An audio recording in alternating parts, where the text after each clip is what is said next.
Hey, what is up, everybody? This is Steve Breach coming to you here. I am trying to wind down from after this 4-hour WWE SummerSlam 2015. I had a lot of fun. I am sweating. If you've watched any of my reviews of the matches or of the show itself, I was all fired up at the end of it. Some people didn't like the end of the SummerSlam. Some people didn't like the way that Taker and Brock ended up. But it has got my mind racing about WrestleMania 32. So I think they're getting themselves pushed into the right direction. And I really liked what happened between Brock and Undertaker. WrestleMania 32 is going to be one hell of a match. It's going to have to be the rubber match. From listening to the Wrestling Observer, I believe the show was this morning with Brian Alvarez and Dave Meltzer. Dave Meltzer flew from his house near San Jose. He flew to New York for the WWE party on Thursday, and as he was leaving, the people were trying to get him to stay, but he said he had his daughter's birthday on Saturday, and he had to be there. So WWE was talking about him flying in for SummerSlam to see the event itself. And then they basically were talking about him like, well, why don't you just stay on Sunday, but fly in for Monday. Monday, make sure you're here to watch Monday Night Raw, because he's basically giving the feeling that Raw is going to be better than SummerSlam was. And I thought SummerSlam was a really good show. 10 matches, they all really delivered. Maybe the Ziggler versus Rusev match really didn't leave anything there, but they're setting you up to make sure you come back for the Lana versus Summer Rae. When they actually get into the ring and they actually wrestle, we want to see these chicks fight. But, as of right now, I'm guessing that Brock Lesnar and Paul Heyman are going to be in the ring, and they're going to be, saying that they're pissed that they lost when they should have won. Taker tapped out. We all saw it. I saw it. You saw it.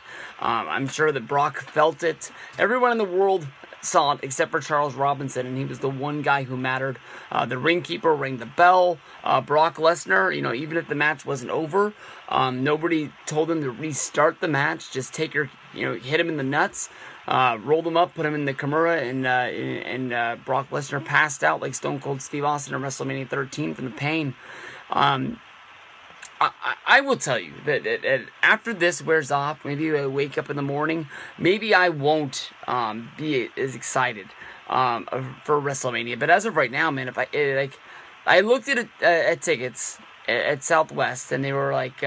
The ticket there was like $225 for some reason, and it was $169 to get back. And I'm perfectly fine. If it was $169 both ways, I probably would have bought my ticket last night to fly for Southwest. That would have been a great price in order to be to locked in and be known that my plane ticket's taken care of.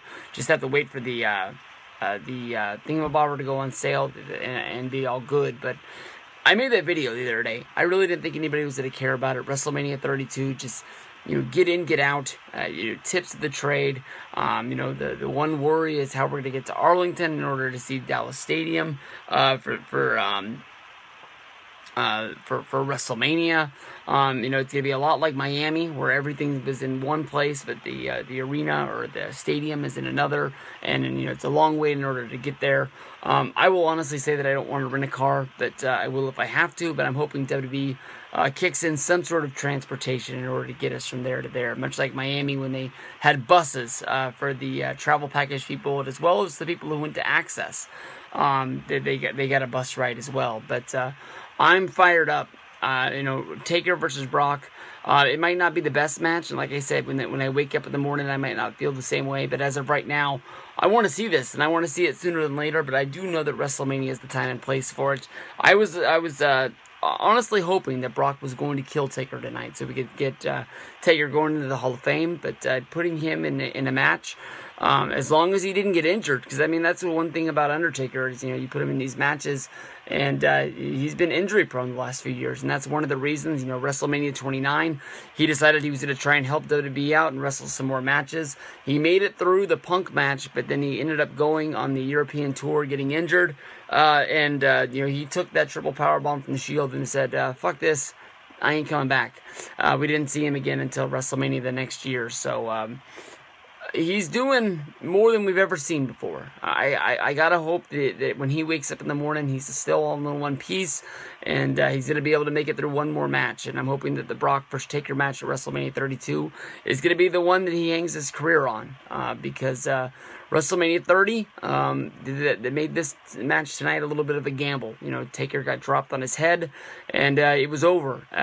Basically, Taker didn't know where he was. He was still able to react. He was still able to wrestle a match, but that match probably would have been a lot better if Taker didn't get his bell rung so early in that match. And we'll have to see tomorrow night. I'm guessing that Paul Heyman and Brock are going to be in the ring bitching and complaining about not being the winner of the match. Paul Heyman announced that Brock was the match via tap out, and it's going to be good. Mania. Damn.